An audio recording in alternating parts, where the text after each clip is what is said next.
morning, dear students. Welcome to Sri Karni Academy and Edutech.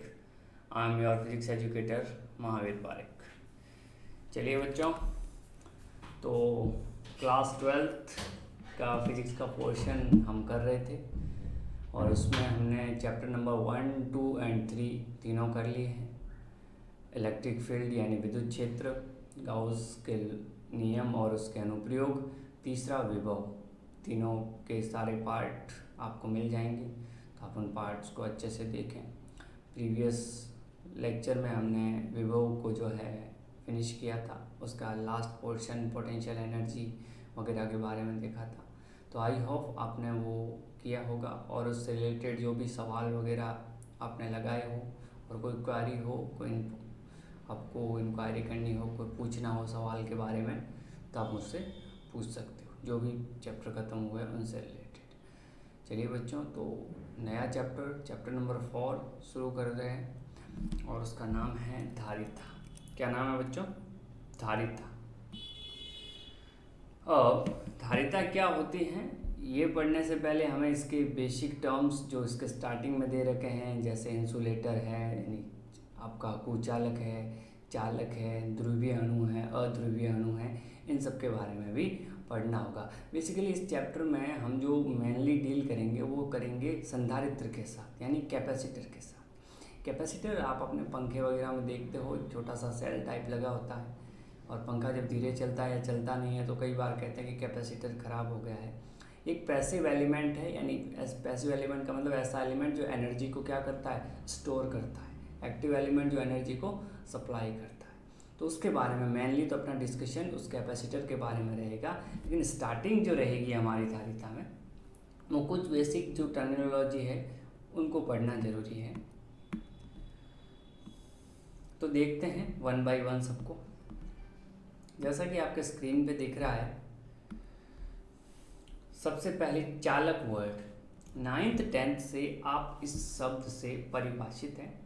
Previous जो भी lecture हुए हैं उनमें भी आप इससे काफ़ी हद तक जो है फेमिलियर हो गए होंगे, परिचित हो गए होंगे। वे पदार्थ जिनमें विद्युत आवेश का प्रवाह आसानी से हो जाता है तथा विद्युत धारा प्रवाहित हो सकती हैं, चालक कहलाते हैं।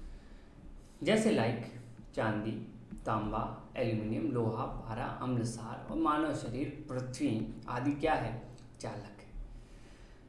मतलब वो पदार्थ मान लेते हैं कि अगर ये चालक है तो इसके अंदर आवेश का प्रवाह, कौन सा आवेश का प्रवाह होता है तो आपको पता होता है, प्रवाह सिर्फ इलेक्ट्रॉनों का होता है। हैशटैग बनाते हुए अपनी कॉपी में लिखना, प्रवाह केवल इलेक्ट्रॉन्स का होता है। ये कुछ चीज़ें हैं जो आपको पता होनी चाहिए। तो कौन सा आवेश जो है प्रवाह के लिए अवेलेबल होता है तो इलेक्ट्रॉन्स होता है। मान लेते हैं कि इसके अंदर इस तरह से इलेक्ट्रॉन्स हैं, तो चालक के अंदर क्या होता है, मुक्त इलेक्ट्रॉन होते हैं। क्या होते हैं? मुक्त इलेक्ट्रॉन्स। और ये मुक्त इलेक्ट्रॉन्स जो है वो आसानी से एक जगह से दूसरी जगह ऐसे ट्रेवल कर सकते हैं।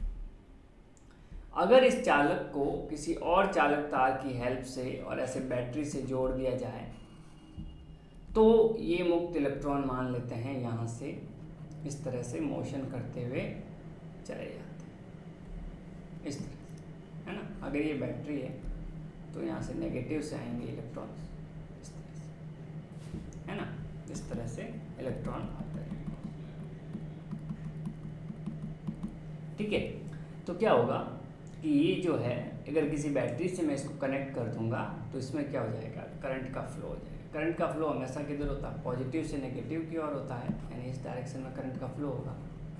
इलेक्ट्रॉन का फ्लो इधर होगा, इलेक्ट्रॉन ऐसे जाएंगे, करंट इसके अपोजिट जाएंगे। ये आगे जब करंट इलेक्ट्रिसिटी पढ़ाऊँगा तो बता दूँगा। बेसिकली मेरा यहाँ बताने का मतलब ये है कि वो जिसमें इलेक्ट्रॉन का प्रवाह हो सकता है, विद्युत धारा प्रवाहित हो सकती है। सेम लाइक अगर किसी को करंट आता है तो हम जो है उसको कहते हैं कि भाई रबड़ की लकड़ी लेके आना, क्योंकि वो क्या है, वो कुचालक है। आगे पढ़ने वाले उनको भी, उनमें इलेक्ट्रॉन का प्रवाह नहीं होता, और जब धारा तब तक प्रवाहित नहीं होती जब तक इलेक्ट्रॉन फ्लो नहीं होता। धारा का मतलब ही होता है इलेक्ट्रॉनों का प्रवाह। जब तक इलेक्ट्रॉनों का प्रवाह नहीं होगा तब तक धारा प्रवाहित नहीं होती, इसीलिए करंट नहीं लगता। जब लकड़ी से किसी तार को हटाते हैं, लोहे से हटाते हैं, करंट लग जाता है, क्योंकि लोहा उस तार से कनेक्ट है, तो वहाँ से इलेक्ट्रॉन आराम से फ्लो हो सकते हैं और आपकी बॉडी से फ्लो होते हैं, अर्थ से आप कनेक्ट रहते हैं, तो इससे क्या होता है, आपको करंट लगने की संभावनाएं रहती क्या, लगता ही है। चलिए उदाहरण के लिए चांदी, तांबा, एल्यूमिनियम, लोहा, पारा,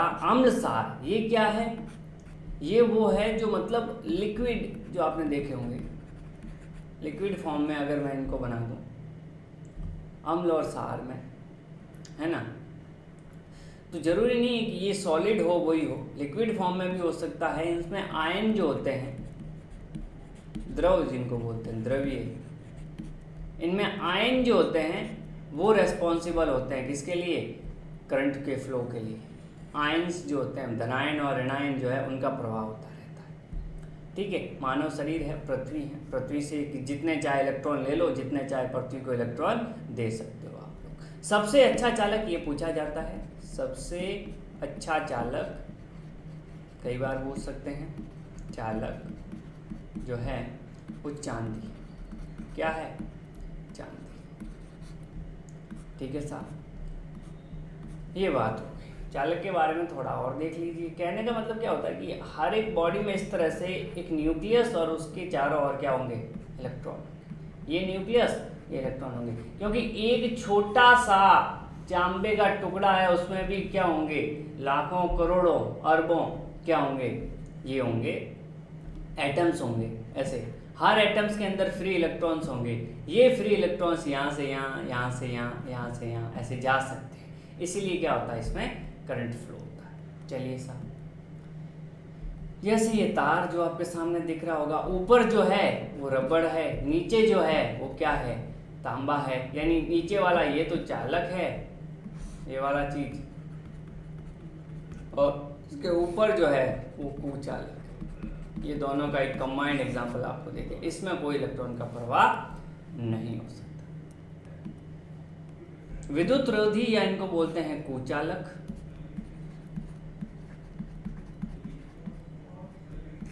वे पदार्थ जिनमें विद्युत का चालन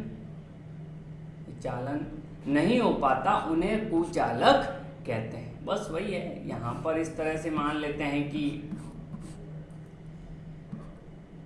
ये हैं एटम्स, ऐसे एटम्स होंगे, और इन एटम्स के चारों ओर इलेक्ट्रॉन्स होंगे, ऐसे इलेक्ट्रॉन्स होंगे, ऐसे इलेक्ट्रॉन्स होंगे। अब ये इलेक्ट्रॉन जो है, ये माइनस वाला, ये यहाँ नहीं जा सकता। क्यों नहीं, क्योंकि इसके न्यूक्लियस और इस इलेक्ट्रॉन में इतना बाउंडेशन होगा, इतना अधिक आकर्षण होगा कि ये इसको कहीं जाने नहीं देगा। चालक जो होगा उसके नाभिक और उसके दो घूमने वाले इलेक्ट्रॉन में आकर्षण बल इतना नहीं होगा, दुर्बल आकर्षण होगा, तो आराम से इसको ऐसे ऐसे जाने दे सकता है फ्रीली। चलिए साहब, ये तो हो गई कुचालक की बात। जैसे एग्जाम्पल के लिए कांच है, रबड़ है, एबोनाइट है, सूखी लकड़ी है, ये सारे क्या है, कुचालक है, क्योंकि इनमें कोई इलेक्ट्रॉन का प्रवाह नहीं होता।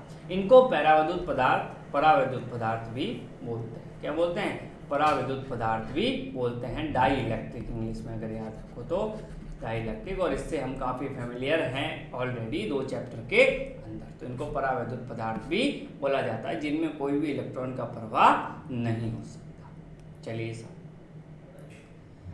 मुक्त तथा बद्ध आवेश। अब ये एक अलग बात, जो चालक में करंट फ्लो हो रहा है या आवेश का जो प्रवाह हो रहा है, उसका रीजन है उसके मुक्त इलेक्ट्रॉन।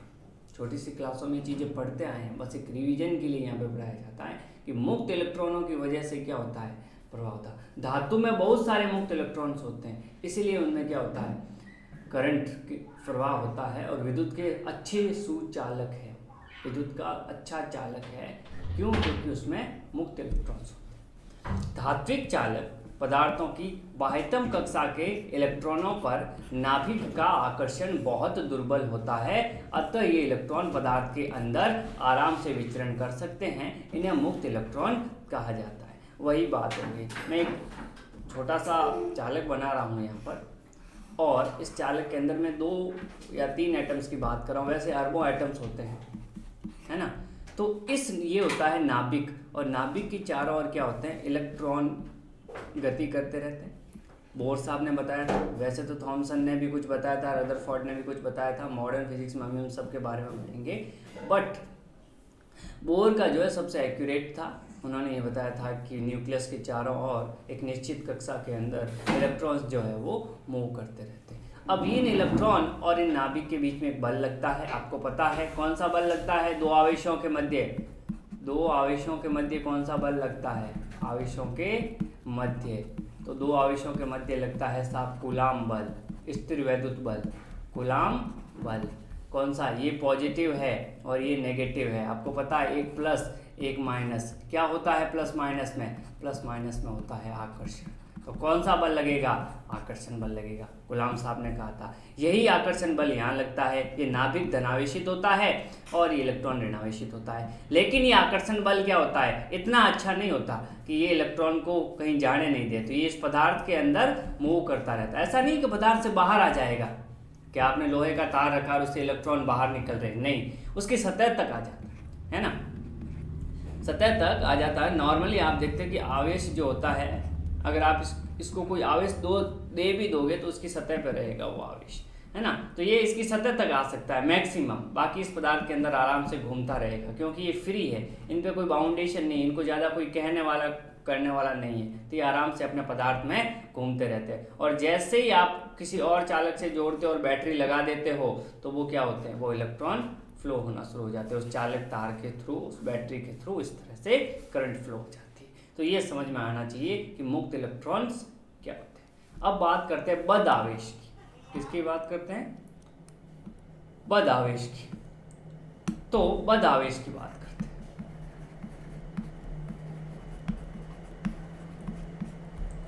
कुचालक पदार्थ के परमाणु की बाह्यतम कक्षाओं में इलेक्ट्रॉनों पर नाभिक का आकर्षण बल प्रबल होता है, अतः इनके इलेक्ट्रॉन बद्ध अवस्था में होते हैं, अर्थात इनका स्वतंत्र रूप से विचरण संभव नहीं हो पाता, अतः पदार्थ में धारा का चालन नहीं होता। कहानी वही है, वही नाभिक है, वही इलेक्ट्रॉन है, लेकिन अब क्या होगा, नाभिक बहुत ही स्टिक है। कोई बच्चे होते हैं ना जिसकी फैमिली में बहुत स्टिकनेस होती है कि भाई नहीं है, कहीं नहीं जा सकते तुम, है ना, उनका क्या होता है, कंट्रोल होता है, और वो उस कंट्रोल से बाहर जा भी नहीं सकते, उनका रिस्ट्रिक्शन होता है, भाई तुझे 8 बजे स्कूल जाना है, 12:30 छुट्टी है, तो 1 बजे तक घर पहुंचना ही पहुंचना है। वो क्या हो जाता है, एक बाउंडेशन हो जाता है, उस बाउंडेशन से बाहर वो जा ही नहीं सकते, कभी नहीं जा सकते। कब जाएंगी, जब बहुत ही ज़्यादा जो है कोई अर्जेंट वर्क हो जाए। अभी देखेंगे कि कुचालक में भी कभी कभार ऐसा हो जाता है कि बहुत ज़्यादा एनर्जी दे, तो हो सकता है कि कोई भी इलेक्ट्रॉन यहाँ से इसके नाभिक के प्रभाव से छूट के इधर उधर हो जाए, बट ऐसा पॉसिबल नहीं है नॉर्मल कंडीशन में। तो इन पे क्या है कि इन पे बाउंडेशन रहता है, और बाउंडेशन रहता है मतलब इनका आकर्षण बहुत बढ़िया है, इस प्लस का और इस माइनस का, तो ये इसको छोड़ के कहीं जा नहीं सकता। मान लो कि ये कुचालक है जिसके अंदर इस तरह से एटम है, बहुत सारे करोड़ों एटम होते हैं, मैं 2 एटम बना रहा हूँ सिर्फ समझाने के लिए, इसके भी इलेक्ट्रॉन्स होंगे। पर पिछली बार तो क्या हुआ था कि ये इलेक्ट्रॉन इधर उधर जा रहा था, अभी ये कहीं नहीं जा रहा, ये अपना यहाँ पे है और इस वाले का यहाँ पर है। अब आप चाहे बैटरी जोड़ो चाहे कुछ भी करो, यहाँ से कोई करंट का फ्लो नहीं होगा, है ना, क्योंकि इलेक्ट्रॉन मुक्त है नहीं, तो इलेक्ट्रॉन का फ्लो जब तक नहीं होगा, इलेक्ट्रॉन का प्रवाह जब तक नहीं होगा, तब तक करंट नहीं होगा। और यही कारण है कि जब करंट वगैरह या कोई तार वगैरह हटाते हैं तो लकड़ी को हम यूज करते हैं। चलिए साहब, तो आई थिंक कुचालक चालक समझ में आया होगा, मुक्त आवेश और बद आवेश से रिलेटेड बातें भी आपको समझ आई होगी। अब आते हैं परावैद्युत पदार्थ पे। वे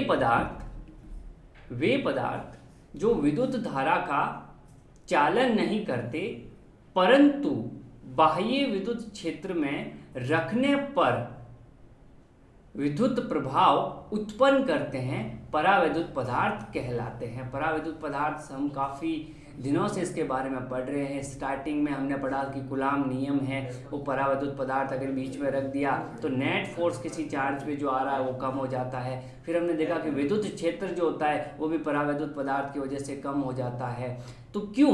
क्योंकि वो ऐसे पदार्थ है जिनमें, जैसे मान लो तो एक कुचालक है, इसमें कोई भी जो है इस तरह से, ये इस तरह से बना हुआ है, कोई भी इसमें विद्युत का चालन नहीं हो रहा है। बट जैसे ही मैंने इसको विद्युत क्षेत्र में रखा, ये कुछ ना कुछ विद्युत प्रभाव उत्पन्न करने लग जाते हैं। चालन अभी भी नहीं हो रहा उनमें, लेकिन वो कुछ ना कुछ विद्युत प्रभाव उत्पन्न करते हैं। वो विद्युत प्रभाव क्या होता है ये अभी आने वाली स्लाइड्स में क्लियर हो जाएगा, लेकिन डेफिनेशन यही है कि कुछ ना कुछ उसमें इलेक्ट्रिकल सेंसिटिविटी आ जाती है, कुछ ना कुछ लग जाता है कि वो उसकी वजह से इफेक्ट हो जाता है। और यही कारण है कि उनको क्या बोला जाता है, परावैद्युत पदार्थ या डाई इलेक्ट्रिक बोला जाता है।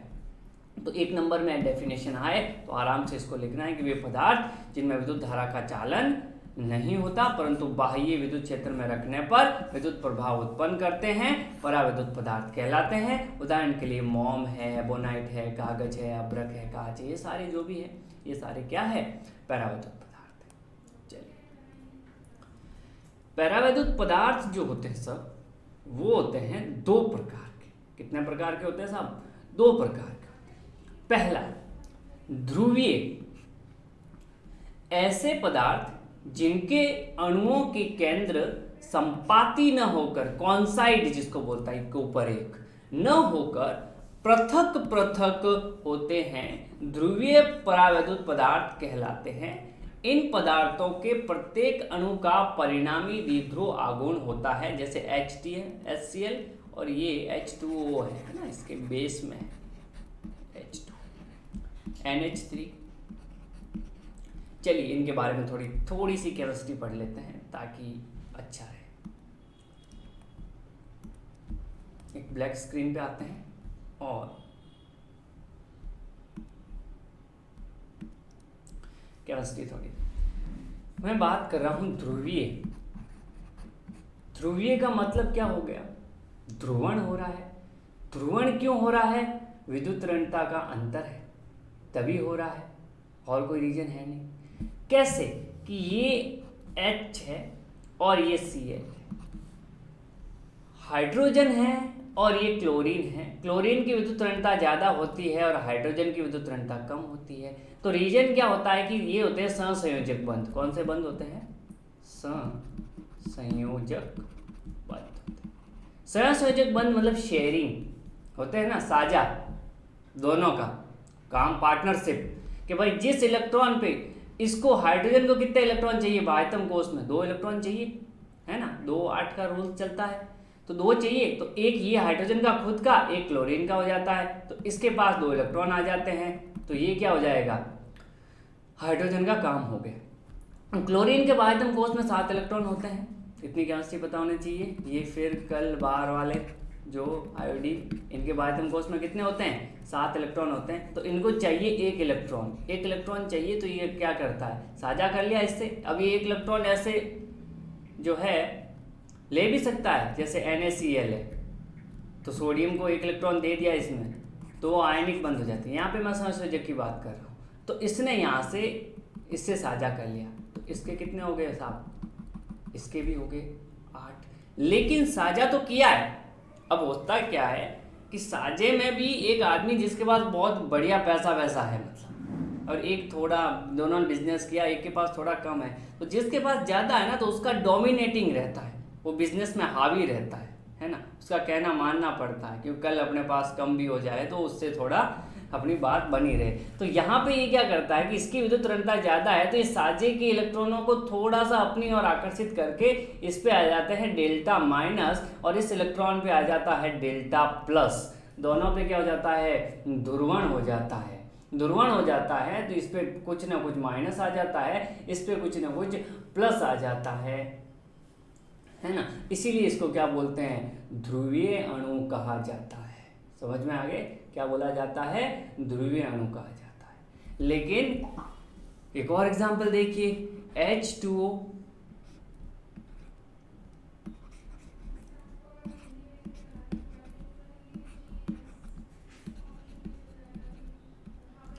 ठीक है। अब H2O से बात करें ना, पहले तो H2O की जो आकृति है वो भी देख लेना, ठीक है ना, क्योंकि इस पे बाह्यतम कोश में कितने इलेक्ट्रॉन होते हैं ऑक्सीजन के बाह्यतम कोश में होते हैं 1 2 3 4 5 6, कितने इलेक्ट्रॉन होते हैं 1 2 3 4 5 6, दो ने बॉन्ड बना लिया, कितने हो गए, अब हो गए 8, कैसे 6 तो ये है ही, तो ये बॉन्ड वाले यहाँ लिख देता हूँ, ये वाला और ये वाला, ये हो गए 8। ऑक्सीजन का ऑक्टेट पूर्ण, इसके लिए 2 चाहिए इसका पूर्ण, इसके लिए 2 चाहिए इसका भी पूर्ण, है ना, इसका ऑक्टेट पूर्ण और इसका स्टेबिलिटी का जो लॉ है कि 2 इलेक्ट्रॉन्स होने चाहिए आउटर सेल में, वो भी पूर्ण। लेकिन अब आप कहोगे कि सर ये तिरछा क्यों बना है, तो इसके लिए आपको थोड़ा सा 11th क्लास याद करनी होगी कि भाई साहब होता क्या है कि लॉन पेयर और बॉन्ड पेयर में होता है रिपल्जन, तो इसकी वजह से बॉन्ड एंगल कम हो जाता है, जो 109 डिग्री 28 मिनट न होके 104 डिग्री के करीब रह जाता है, अमोनिया में 107 रह जाता है। मेरी उनसे बात नहीं है, बट मैं आपको ये बता दूं कि आकृति ऐसी क्यों आई। तो यहाँ से इस तरह से ध्रुवीय अणु होगा, ऑक्सीजन पे माइनस आ जाता है डेल्टा और इस पे डेल्टा प्लस आ जाता है, ऐसे कैसे इस पे भी डेल्टा प्लस आ जाता है। सेम लाइक अमोनिया की कहानी ये होती है, लेकिन अमोनिया में एंगल जो होता है 107 हो जाता है NH3 में, क्योंकि लॉन पेयर एक ही होता है, यहाँ पर 2 लॉन पेयर है तो बॉन्ड एंगल कम हो जाता है। उन पर अपनी बात नहीं चल रही है, मैं यहाँ पे ये बताना चाहता हूँ आपको कि इनकी वजह से द्विध्रुव आघूर्ण आ जाता है। द्विध्रुव आघूर्ण क्या होता है कि एक माइनस हो उतना का उतना प्लस हो और बीच की कुछ दूरी हो 2a, तो एक द्विध्रुव आघूर्ण आता है P और वो आता है Q इंटू 2a। अपनी ये बात होती है किसी भी एक आवेश का परिमाण और इनके बीच की दूरी, दिशा जो होती है वो माइनस से लेकर प्लस की ओर होती है। दिशा किधर होती है, माइनस से लेकर प्लस की ओर होती है, ये इतनी बात आपको ध्यान रखनी है। तो अब यहाँ से मैं इसी एग्जांपल से बताता हूँ। सबसे पहले तो HCl के बारे में बताता हूँ कि यहाँ पर मान लेते हैं कि H, यहाँ पे डेल्टा प्लस, ऐसे कैसे ये Cl, ये डेल्टा माइनस, तो यहाँ से इस दिशा में होगा माइनस से प्लस की ओर एक इसका द्विध्रुव आघूर्ण आ जाएगा P। तो सबका परिणामी हर एक इंडिविजुअल का क्या होता है, द्विध्रुव आघूर्ण होता है। इधर करें H2O की बात करें, ये ऑक्सीजन, ये हाइड्रोजन, ये हाइड्रोजन, अब क्या होगा, इस पे माइनस था इस पे प्लस था, तो इसका एक द्विध्रुव आघूर्ण आएगा P1 इधर, इसका द्विध्रुव आघूर्ण आएगा P1 P2 इधर, कुछ ना कुछ। तो अब देखिए ये माइनस है, सर थोड़ी आवाज बाहर, ये माइनस है और ये प्लस है, ये माइनस है और ये प्लस है। अब देखो इसकी वजह से एक द्विध्रुव आघूर्ण P1 आएगा और इसकी वजह से द्विध्रुव आघूर्ण P1 आएगा, P2 आएगा, क्योंकि दोनों वेक्टर है, एक इधर है P1 और दूसरा वेक्टर किधर है P2 इधर है, तो इन दोनों का परिणाम कुछ बीच में ऐसे आएगा। तो इस तरह से मेरा यहाँ कहने का मतलब है, ये जितनी कहानी मैंने आपको बताई, इस अगर मैं डायरेक्ट आपको ये बता देता कि ये द्विध्रुव आघूर्ण होता है तो आपके माइंड में सेट नहीं हो पाता कि भाई क्या बात कर रहे हैं। लेकिन आपको उस चीज़ से कनेक्ट करके कि जो आपने ऑलरेडी पढ़ रखी है कि भाई विद्युत ऋणता का अंतर होगा, विद्युत ऋणता मतलब इलेक्ट्रॉन को अपनी तरफ खींचने की शक्ति, ये आप जब 11th क्लास में जब आवर्त सारणी वगैरह पढ़ते हो तो आई होप आपने सबने पढ़ रखा है। तो माइनस वाला की जिसकी विद्युत ऋणता जाता है उसने अपनी तरफ इलेक्ट्रॉन्स को जो है डिस्प्लेस कर दिया है, तो उस पर माइनस आ गया, पीछे वाले पे प्लस आ गया, माइनस प्लस की वजह से बन गया एक द्विध्रुव बन गया, क्योंकि बीच की दूरी है। देखो केंद्र संपाती नहीं है, केंद्र संपाती नहीं है मतलब माइनस और प्लस दूर दूर है, उनके बीच की कुछ दूरी है, यही अध्रुवीय और ध्रुवीय में अंतर पैदा करता है। केंद्र संपाती नहीं है मतलब एक दूसरे के ऊपर नहीं, तो बीच की कुछ न कुछ दूरी आएगी, तो P आएगा Q इंटू 2a, यानी इस तरह से ये बाकी कहानी आपको पता ही है कि यहाँ पर ये और ये सारी चीज़ें ऑलरेडी मैंने आपको बता दी। तो अब देखिए कि स्लाइड्स क्या कहती है, स्लाइड्स देखिए। तो ये यहाँ से ये क्लोरीन बड़ा होता है, हाइड्रोजन छोटा होता है, भाई इसमें तो कोई दोहरा ही नहीं है, क्लोरीन बड़ा हाइड्रोजन छोटा है, ये इस तरह से। अब ये क्या करता है, अपनी तरफ पे कुछ इलेक्ट्रॉन्स को इधर ले लेता है, तो इस पे डेल्टा प्लस आता है, इस पे डेल्टा माइनस आता है, और इस वजह से क्या होता है एक द्विध्रुव बन जाता है। द्विध्रुव की दिशा दे रखी, देखो माइनस से प्लस की, और इसका P द्विध्रुव इधर दे रखा है, द्विध्रुव आघूर्ण P यहाँ पर लिख देना, द्विध्रुव आघूर्ण है। देखो अगर डायरेक्टली बुक से फोटो देख लोगे तो फिर वो समझ नहीं लगेगा, लेकिन अगर कहानी के साथ समझोगे तो जिंदगी भर नहीं भूलोगे कि कैसे ध्रुवीय और अध्रुवीय होते हैं, ये मेरी गारंटी है। ये होता है HCl, क्या होता है HCl अणु आपको दे रखा है यहाँ पर, हाइड्रोजन और क्लोरीन, जो कि ऑलरेडी बता चुका हूँ कैसा है, ध्रुवीय है। सेम यहाँ पर क्या है, ये ऑक्सीजन है, इस पे -2 आता है। क्यों आता है -2 और इस पे +2 क्यों आता है? रीजन क्या है इसका, है ना। वैसे तो इस पे डेल्टा होता है, डेल्टा माइनस और डेल्टा प्लस लिखना ज़्यादा जो है अच्छा रहता है।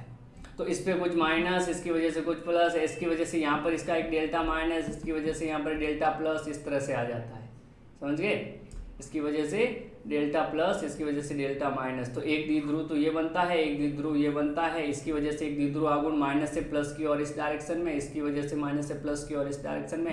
ध्यान रखना ये हाइड्रोजन है भाई साहब, और ये यहाँ पर ये ऑक्सीजन है ना। ये -2 लिखने का कोई मतलब नहीं है, बुक में ऐसे ही लिख रखा होगा, क्योंकि सहसंयोजक में हम आवेश तो ऊपर दर्शा नहीं सकते, बस पोलैरिटी को बता सकते हैं। तो यहाँ पे बन गया H2O अणु, और इसका देखो एक द्विध्रुव इधर आघूर्ण, एक द्विध्रुव आघूर्ण इधर, तो इन दोनों वेक्टर का जो नेट वेक्टर आता है वो बिल्कुल बीच में आता है, यानी एक सदिश राशि है। ध्यान रखना, ये क्या है, एक सदिश राशि है। मात्रक होता है कूलाम इंटू मीटर द्विध्रुव आघूर्ण का, ये बातें भी पता होनी चाहिए। तो नेट इसका ऐसे आ गया। अच्छा जी, अब क्या होता है, अब कहानी में आता है ट्विस्ट। ट्विस्ट कैसे आता है तो देखिए, अब होता क्या है कि नेट तो है, तो यहाँ पर अगर मैं बात करूँ, है ना, अब मुझे मैं इन सबको पूरा नहीं बना रहा हूँ। इस गोले का मतलब क्या है, ये सारे H2O के मॉलिक्यूल्स है, इन सब का द्विध्रुव आघूर्ण होगा। नेट मान लेते हैं, इसका P इधर, इसका द्विध्रुव आघूर्ण इधर, इसका इधर, इसका इधर, इसका इधर, इसका इधर। ये क्या होता है, ये H2O के बहुत सारे मॉलिक्यूल है। पानी है, पानी के अंदर क्या होंगे, पानी पड़ा है बाल्टी में, तो इसका मतलब एक मॉलिक्यूल तो होगा नहीं, बहुत सारे करोड़ों में H2O होंगे, सबका द्विध्रुव होगा।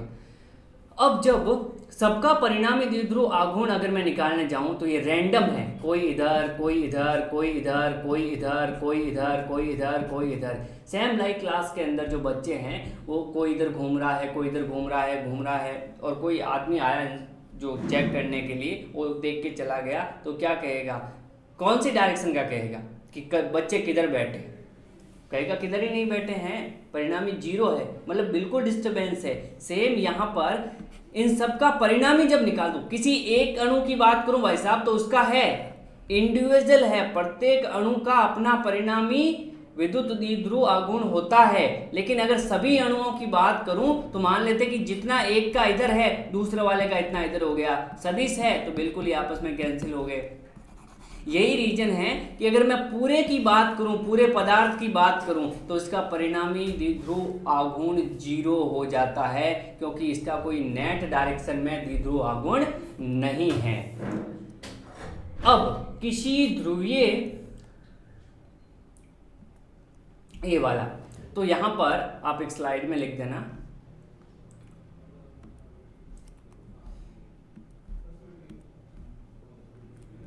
अध्रुवीय अणु में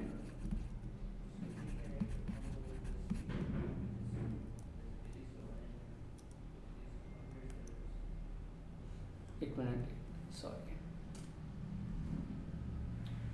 अध्रुवीय, एक मिनट यार, पेन को क्या हो गया, 1 second please. Okay, now it's okay.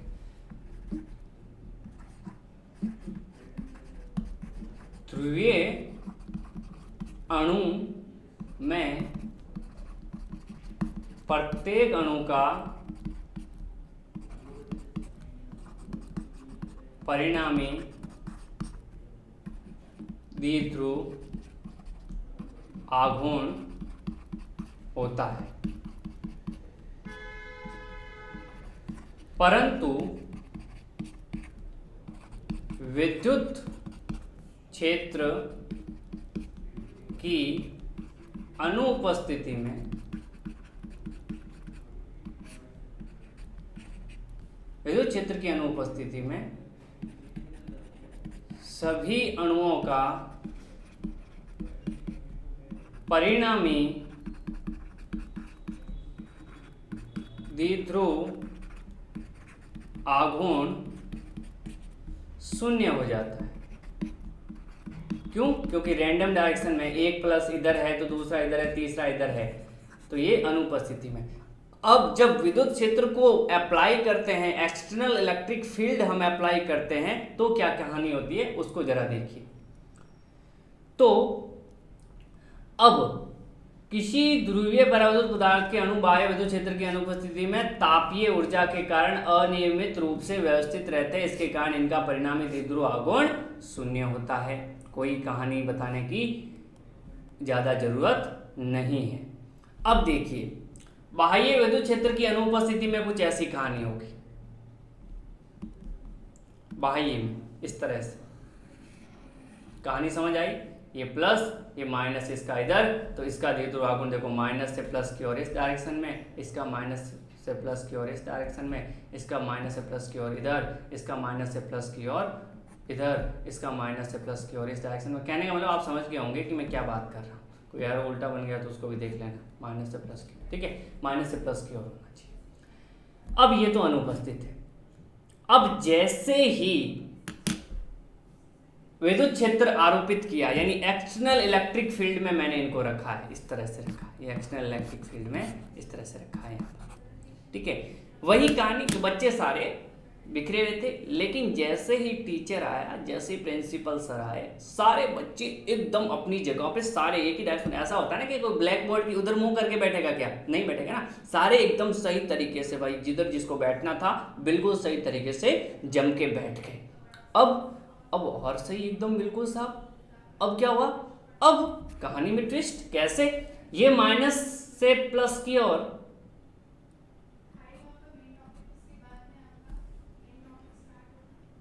है ना, इस तरह से, एक मिनट,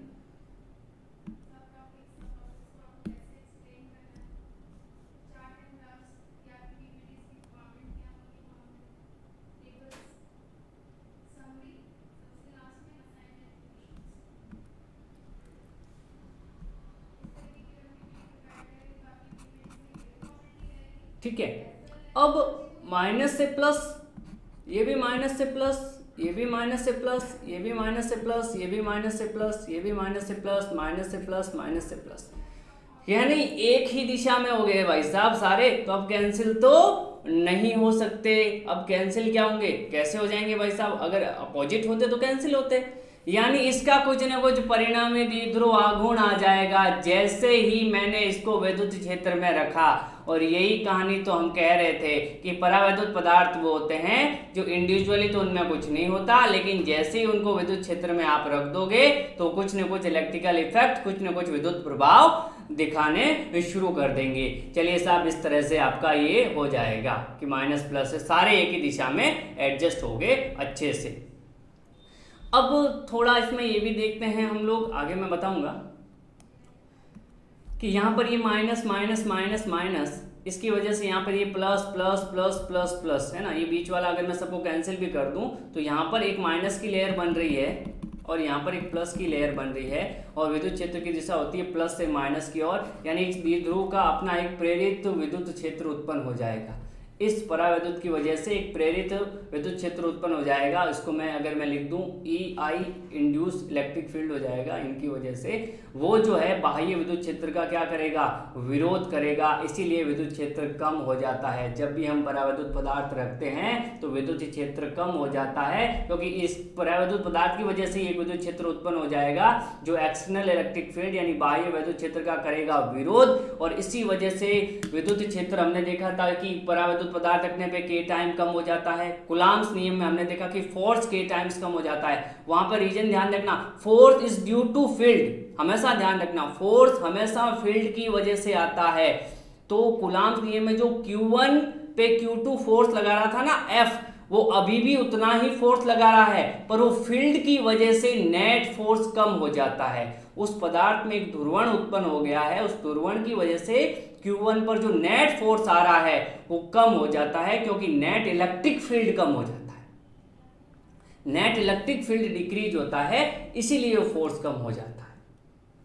चलिए अब बात करते हैं अध्रुवीय परावैद्युत पदार्थ के बारे में। किसके बारे में बात करते हैं, अध्रुवीय परावैद्युत पदार्थ के बारे में। वे पदार्थ जिनके अणुओं के धनावेशों तथा ऋणावेशों का वितरण केंद्र एक ही बिंदु होता है। अब देखिए यहाँ पर ही पॉजिटिव है और यहाँ पर ही नेगेटिव है, दोनों का वितरण केंद्र संपाती होता है, कॉन्साइड होता है, ये बात आपको ध्यान रखनी है बिल्कुल सर। चलिए सर हमें पता है, तो अब जब कॉन्साइड है तो बीच की डिस्टेंस तो कुछ नहीं है, जितना पॉजिटिव है उतना ही नेगेटिव एक ही जगह पे है। पहले अगर 2a थी इसलिए इसका परिणामी द्विध्रुव आघूर्ण कुछ ना कुछ आ रहा था, हर अणु का कुछ ना कुछ आ रहा था।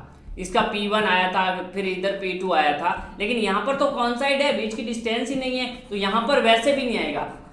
ध्रुवीय में क्या था, पहले आ रहा था, प्रत्येक अणु का कुछ ना कुछ आ रहा था, P1 P2 P3, लेकिन नेट 0 आ रहा था। इसमें पहले ही कुछ नहीं आएगा, तो अध्रुवीय परावैद्युत पदार्थ कहलाते हैं। जैसे H2, देखो ये हाइड्रोजन है और ये भी हाइड्रोजन है। अब भाई साहब ये हाइड्रोजन और ये हाइड्रोजन कौन क्या, दोनों इक्वल है ना, तो किस पे प्लस किस पे माइनस, पॉसिबल ही नहीं है। नाइट्रोजन N2 ये सारे बेस में है, ध्यान रखना है ना, N2O2 CO2 ये H2 सारे बेस में। ऑक्सीजन ऑक्सीजन है ना, नाइट्रोजन यहाँ पे नाइट्रोजन, लगभग सारे लीनियर जो होते हैं उनके बारे में ज़्यादा बात होती है ना, इस तरह से। और भी हो सकते हैं, वो मैं बात नहीं कर रहा, मैंने यहाँ पे लीनियर जो है मॉलिक्यूल्स के बारे में बात की है। तो इसका ऑक्सीजन इसका ऑक्सीजन, तो किसका प्रभाव ज़्यादा, किसी का नहीं है सर, ना किसी पे प्लस ना किसी पे माइनस। तो प्लस माइनस दोनों कॉन्साइड होते हैं, एक ही जगह होते हैं, तो इनका प्रत्येक अणु का द्विध्रुव आघूर्ण ऑलरेडी शून्य ही होता है। कितना होता है, ऑलरेडी 0 ही होता है पहले से ही। तो अब सारे ले लो, अब इस पदार्थ में बड़े बड़े oxygen oxygen oxygen oxygen oxygen रख लो यहाँ पर, लेकिन सबका तो ऑलरेडी 0 है पहले से ही। ठीक है साहब, अब क्या होता है, अब इनको रखते हैं एक्सटर्नल इलेक्ट्रिक फील्ड में, और कहानी क्या होती है उसके बारे में जरा देखते हैं। ये आपको यहाँ पर डायग्राम के थ्रू दिख रहा होगा, ये CO2 है, जितने भी आपको बना के रखे हुए, इनमें क्या होता है, नेट जो होता है वो 0 होता है। अब जब अध्रुवीय परावैद्युत को बाह्य वैद्युत क्षेत्र में रखा जाता है, जब एक्सटर्नल इलेक्ट्रिक फील्ड में रखता है, तो धनावेश का वितरण केंद्र विद्युत क्षेत्र के अनुदिश तथा ऋणावेश का वितरण केंद्र विद्युत क्षेत्र के कुछ विपरीत विस्थापित हो जाता है, जिससे प्रत्येक अणु में द्विध्रुव आघूर्ण प्रेरित हो जाता है। अब रीजन क्या होता है कि जैसे ही इसको एक्सटर्नल इलेक्ट्रिक फील्ड में आप लोग रख दोगे, तो ये H2 का जो प्लस और माइनस, प्लस इस तरह से था प्लस माइनस, अब वो विस्थापित हो जाएगा, इधर प्लस हो जाएगा इधर माइनस हो जाएगा, जैसे भी आप जिसको कहना चाहो, या इसको इधर माइनस इधर प्लस, जो भी जिस तरह से होगा बता दूंगा कैसे होगा, डायरेक्शन के अकॉर्डिंग होगा। ठीक है, तो ये वाला प्रेरण हो जाता है। देखिए यहाँ पर plus minus plus minus plus minus सबका जो है,